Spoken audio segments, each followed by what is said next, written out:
bajo una losa de cemento de casi 2 metros de profundidad, en una casa común del municipio de Cartago. La policía excavó en silencio durante horas.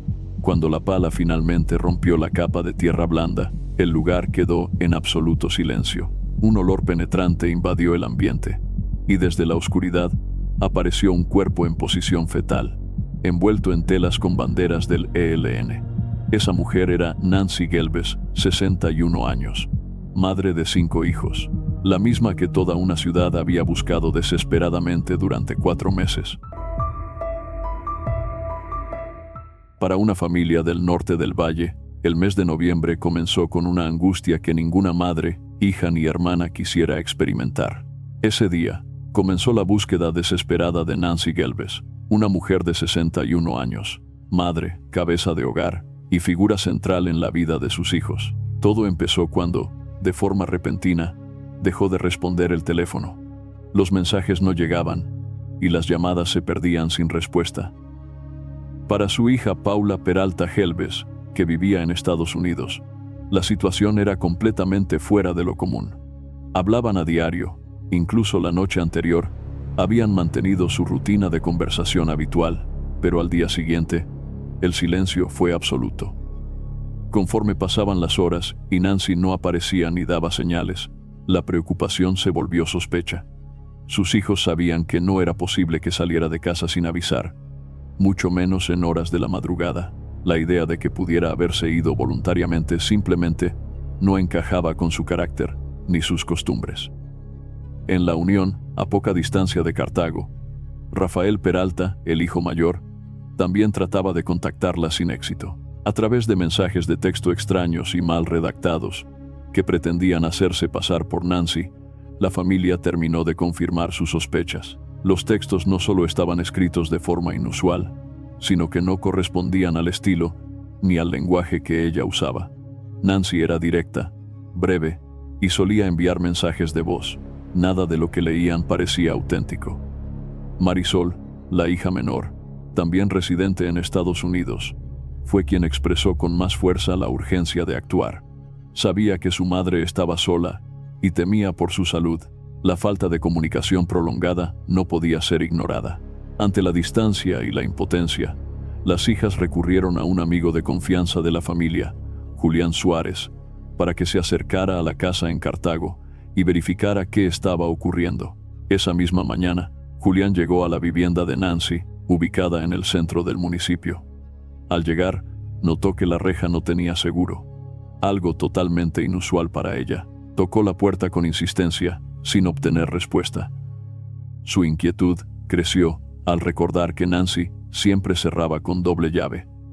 Nada parecía estar en su lugar. Al no poder acceder, tomó la decisión de contactar a la policía. Lo que los agentes encontraron detrás de esa puerta marcó el inicio de una investigación que sacudiría profundamente a toda la familia. Nancy Gelbes Espadilla provenía de una familia numerosa y trabajadora del municipio de Piedecuesta, en Santander. Su infancia fue dura debido a la humildad del hogar, pero a pesar de las limitaciones, logró disfrutar esos años con alegría genuina.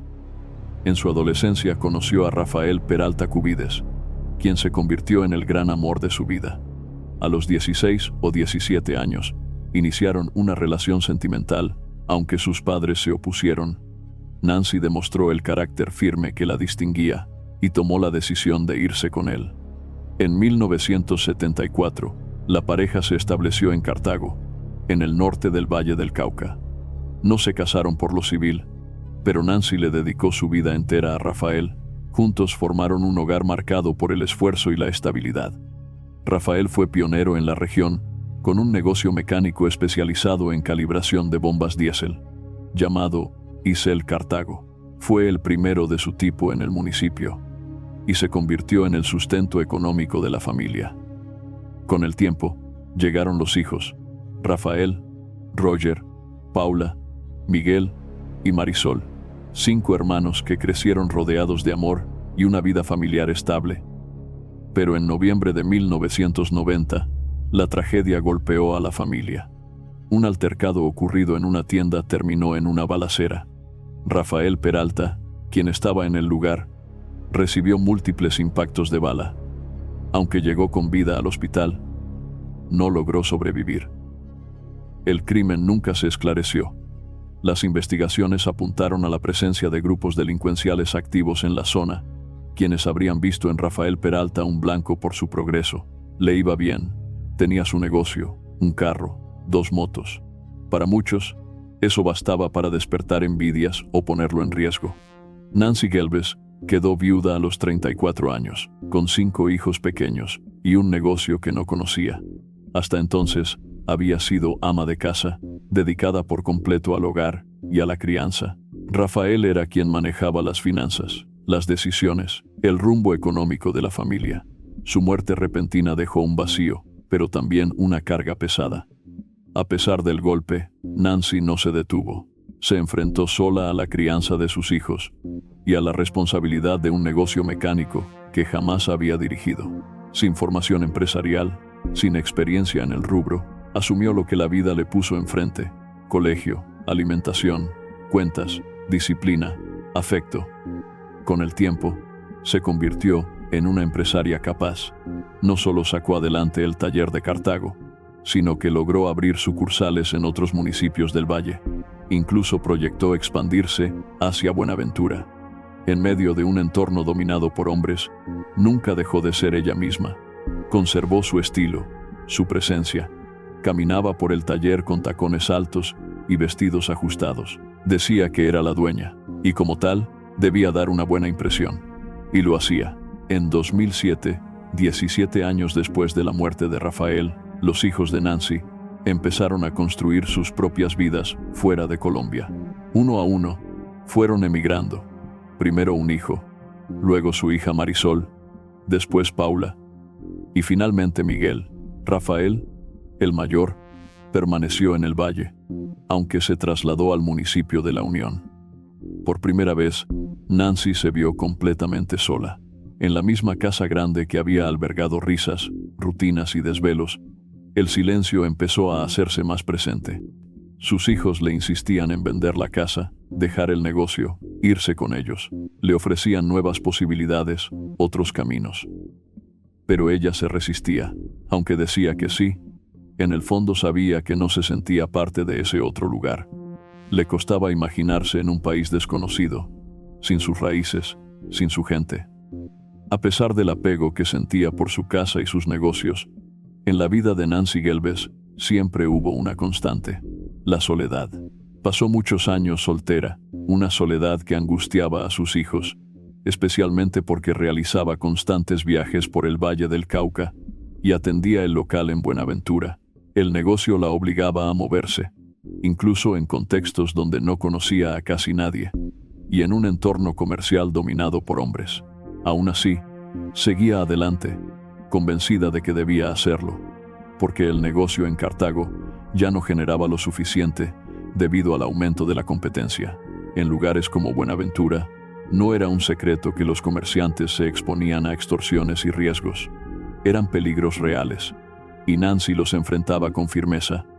Sin embargo, esa exposición constante preocupaba cada vez más a sus hijos, que sentían que ya era hora de que descansara. En 2017, después de mucha insistencia, finalmente aceptó mudarse a Estados Unidos. La familia se sintió aliviada, pensando que por fin dejaría atrás las tensiones del negocio y la distancia, pero la mañana del 1 de noviembre de ese mismo año, todo cambió abruptamente. Nancy Gelbes desapareció. Su teléfono estaba apagado y los mensajes no llegaban. A las pocas horas, los hijos recibieron un mensaje extraño desde su celular que mencionaba un viaje a Buenaventura con un amigo mulero. Angustiados, los hijos le pidieron a Julián Suárez, un amigo de la familia, que fuera a buscarla a su casa. Al llegar, nadie respondió. Con ayuda de un cerrajero, logró abrir la puerta principal. En el interior, la cama estaba tendida hacia un lado, como si alguien se hubiera levantado hace poco. Sus llaves y pertenencias seguían allí. Todo indicaba que había estado recientemente en la casa y que su salida parecía momentánea. Ante la extrañeza de la situación, Julián decidió avisar a la policía de Cartago. Ante la alerta, se activaron los actos urgentes correspondientes. El subintendente John Jairo Rosero atendió el caso y se trasladó al barrio San Nicolás, donde Nancy vivía. Los policías inspeccionaron todos los espacios de la vivienda. El panorama no era común. La casa estaba en orden. No había signos de violencia ni de entradas forzadas. Las pertenencias seguían allí, incluidas sus llaves. No había dejado ningún aviso ni había informado a nadie sobre algún viaje. Esa situación, sumada al hecho de que sus hijos vivían en el extranjero, llevó a considerar la posibilidad de un secuestro. Por el tipo de lenguaje usado en algunos mensajes y por el conocimiento público de que sus familiares residían en Estados Unidos, surgieron hipótesis relacionadas con posibles motivaciones económicas. Sin embargo, la ausencia de pruebas directas limitaba cualquier conclusión. La investigación quedó en manos del Gaula de la policía. Comenzaron las averiguaciones en el mismo barrio, pero no se logró mucho. Frente a la extraña situación, Paula y Marisol, que residían en Estados Unidos, viajaron de inmediato a Cartago para iniciar la búsqueda de su madre. A partir de ese momento, familiares y amigos se movilizaron por distintos puntos de la ciudad, tratando de recolectar cualquier información que ayudara a dar con el paradero de Nancy. Comenzaron pegando avisos, preguntando en los parques, recorriendo las calles y hablando con quienes la conocían. Cada día sumaba tensión e impotencia. El 7 de noviembre de 2017, una semana después de la desaparición de Nancy Gelbes, la familia recibió por fin una señal. Desde un número desconocido, Rafael, uno de sus hijos, recibió vía WhatsApp una fotografía impactante. Nancy aparecía con una cinta transparente como mordaza y al fondo, banderas del ELN, uno de los grupos armados más temidos de Colombia. La imagen llevaba un mensaje directo, amenazante. Para la familia, fue una confirmación devastadora. Nancy estaba con vida, pero en manos de una guerrilla que tenía entre sus prácticas más conocidas el secuestro con fines extorsivos. En la fotografía, Nancy lucía pálida, deteriorada. Su rostro mostraba signos preocupantes. La piel, enrojecida, dejaba ver lo que parecía ser sangre seca. Para los hijos, fue un golpe profundo. Conocían su estado de salud y sabían que estaba bajo tratamiento médico. Verla en esas condiciones despertó temor, rabia y una impotencia que no encontraron cómo canalizar. Pese al dolor, la imagen fue también el primer elemento que permitió abrir una línea de investigación formal. En Colombia, estos casos son atendidos por el Gaula de la Policía Nacional. En el Valle del Cauca, la unidad estaba bajo el liderazgo del mayor José Edwin Espitia, quien desde un inicio consideró que se trataba de un secuestro extorsivo perpetrado por el ELN. Las razones parecían claras. Nancy era una mujer económicamente estable, tenía casa propia, recibía ingresos por arriendos y era propietaria de un negocio heredado de su esposo Rafael Peralta, asesinado años atrás. Además, según uno de los últimos mensajes que se habían recibido desde su celular, Nancy habría estado desplazándose hacia el municipio de Buenaventura, una zona donde el ELN tenía fuerte presencia criminal. Ante este escenario, el Gaula diseñó una estrategia junto a la familia para manejar una posible negociación. Como suele ocurrir en estos casos, se asignó a una persona para centralizar la comunicación con los captores y seguir los protocolos establecidos por las autoridades. Cada paso debía medirse con cautela. Pronto llegó la primera exigencia, una suma alta de dinero. La cifra 150 millones de pesos dejó a la familia paralizada. Aún así, comenzaron de inmediato a movilizar recursos, hablar con familiares, considerar préstamos y buscar cualquier alternativa posible. El objetivo era reunir el monto, o al menos una parte, y ganar tiempo. La ansiedad se volvió parte del día a día. Cada hora sin respuesta alimentaba el miedo. Luego de la primera comunicación, no volvieron a recibir mensajes. El silencio se convirtió en otro castigo. Las autoridades les explicaron que esa táctica era habitual. Los secuestradores sabían que el tiempo jugaba a su favor, generando desesperación en los familiares. Tras 2 semanas sin noticias ni pistas sobre el paradero de Nancy Gelbes, sus hijos tomaron una decisión difícil. Decidieron revelar algo que, hasta ese momento, habían mantenido en silencio. En 2015, Nancy había alquilado un local ubicado justo debajo de su vivienda, en el barrio San Nicolás de Cartago. El arrendatario era Yadimir Sánchez Trejos. En ese entonces, él no era más que su inquilino. Su presencia era habitual en la zona, y el vínculo parecía limitado a lo comercial. Sin embargo, a comienzos de 2017, durante una visita que Nancy hizo a sus hijas en Estados Unidos, ellas comenzaron a notar ciertos gestos que delataban algo más. Había un cambio en su actitud, una atención constante al teléfono, una expresión distinta. Fue entonces cuando Nancy compartió con ellas que Yadimir ya no era solo un arrendatario, sino su pareja. A Nancy le costó hablar del tema, no por desconfianza hacia sus hijas, sino por la diferencia de edad. Él era 18 años menor. La confesión fue acompañada de pudor, pero también de honestidad.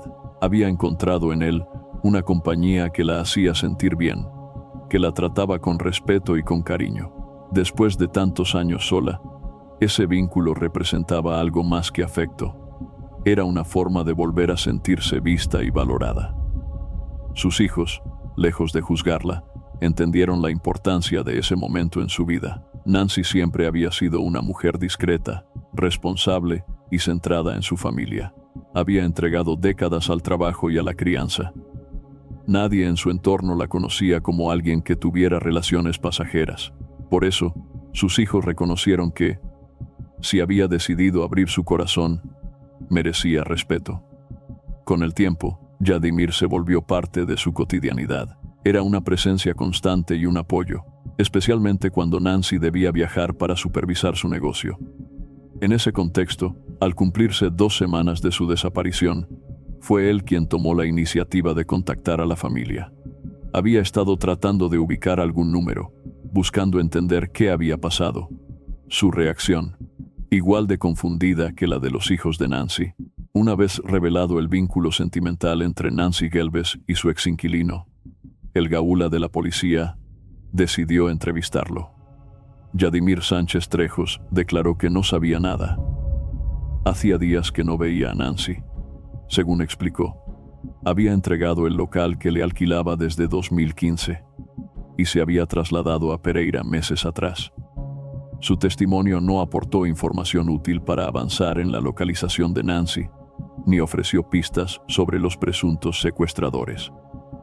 Ante la falta de avances, el mayor José Edwin Espitia centró su atención en la única evidencia concreta que tenía hasta el momento: la fotografía enviada a la familia. Junto a un equipo de investigadores, inició un análisis técnico para evaluar su autenticidad y tratar de identificar detalles que ayudaran a esclarecer la situación. Fue entonces cuando comenzaron a surgir dudas. La primera inconsistencia tenía que ver con el lugar donde fue tomada la imagen. A diferencia del entorno selvático o campestre que suele mostrar la guerrilla del ELN en casos de secuestro, la foto parecía haber sido tomada en el interior de una vivienda. Además, Nancy aparecía con el rostro cubierto por cinta adhesiva, un elemento poco común en los registros conocidos de este grupo armado. La segunda observación fue geográfica. Cartago no era una zona con alta presencia del ELN, aunque en el Valle del Cauca existía influencia de estructuras vinculadas a ese grupo. Su operación se concentraba principalmente en corredores estratégicos hacia la costa pacífica, no en la ciudad donde Nancy residía. La tercera señal de alerta fue el silencio. Tras enviar la imagen, no hubo más comunicación. Esa falta de contacto posterior también resultaba inusual para un secuestro atribuido al ELN, grupo que habitualmente mantiene cierto nivel de intercambio cuando tiene fines extorsivos. Las inconsistencias acumuladas llevaron a considerar la posibilidad de que no se tratara de un secuestro guerrillero, sino de una acción ejecutada por delincuencia común, tal vez con la intención de desviar la atención o sembrar confusión. Mientras esperaban una nueva señal que confirmara o desmintiera esa hipótesis, el mayor Espitia profundizó en la vida personal de Nancy Gelbes. Comenzaron a entrevistar a familiares y personas cercanas. En ese proceso surgió una figura clave: una de las hermanas de Nancy, también residente en Estados Unidos. En medio de la investigación, la familia de Nancy Helbes comenzó a revelar detalles hasta entonces desconocidos sobre la relación que ella mantenía con Yadimir Sánchez. Una hermana de Nancy manifestó que la propia Nancy le había comentado que quería ayudarlo económicamente. Según esta versión, Yadimir le había dicho que tenía documentos de residencia en Estados Unidos que estaban empeñados por 16 millones de pesos y necesitaba el dinero para recuperarlos. Los hijos supieron que Yadimir había sido insistente en pedirle ese préstamo. Los planes que, según conoció el mayor Spitia, él proponía a Nancy eran que le prestara el dinero para recuperar la supuesta residencia y así poder viajar juntos a Estados Unidos, algo que coincidía con una petición que Nancy había hecho previamente a sus hijas para recibirlo allá. Paula recordó entonces que, meses antes de la desaparición de su madre, había notado movimientos financieros que le resultaron preocupantes. Nancy había comenzado a pedir préstamos en bancos y a usar al límite sus tarjetas. En ese contexto, los hijos fueron conociendo cada vez más datos sospechosos alrededor de Yadimir Sánchez, a quien identificaron presionando a Nancy por dinero. Él le había pedido, insistentemente, 16 millones de pesos. Alegaba necesitar el dinero para recuperar unos documentos supuestamente empeñados, pero Nancy no llegó a entregarle la suma. Además, con el tiempo se confirmó que Yadimir había mentido. Le hizo creer que estaba separado, cuando en realidad seguía viviendo con su esposa y su hija. Al ser interrogado, Yadimir afirmó no estar en Cartago en los días de la desaparición. Dijo que estaba en Pereira. Sin embargo, el mayor José Edwin Spitia no quedó conforme con su versión. Con autorización judicial, se ordenó la interceptación de su celular para rastrear su ubicación. Los resultados fueron claros. Las señales del teléfono de Yadimir en la fecha de los hechos no provenían de Pereira, sino de Cartago, más precisamente del área cercana a la residencia de Nancy Helbes. Para los investigadores, esto fue determinante. Yadimir estaba vinculado al caso y debía ser tratado como sospechoso.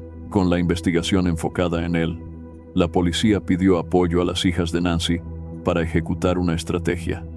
El objetivo era obtener una confirmación directa de que Yadimir había mentido sobre su paradero.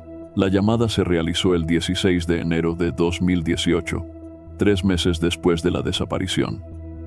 En esa conversación, él reafirmó que no había estado en Cartago en esas fechas.